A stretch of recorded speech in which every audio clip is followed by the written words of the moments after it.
নারীকে যদি তার চেহারার ডিজাইন তৈরি করার সুযোগ আল্লাহ দিতেন, সে নারী তাকে বিশ্ব সুন্দরী করে তৈরি করত, ঠিক কিনা? এটা আল্লাহ আমাদেরকে দেয় নাই, এটা আল্লাহ তাআলা নিজ হাতে রেখেছে, নিজে করেছে। তাই কারো আকৃতি নিয়ে ব্যঙ্গ করলে স্বয়ং আল্লাহর সাথে ব্যঙ্গ করার শামিল। চিল্লায় বলেন ঠিক কিনা? সাইয়েদনা ইবনে মাসউদ রাদিয়াল্লাহু তাআলা আনহুর পায়ের নলা ছিল চিকন।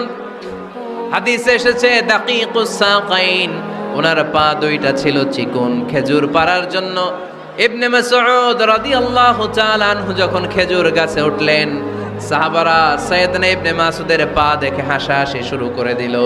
বিশ্বনবী বললেন, খবরদার খবরদার, ইবনে মাসউদের চিকন পা দেখে তোমরা হেসো না। ইবনে মাসউদের চিকন পা দেখে তোমরা হাসো।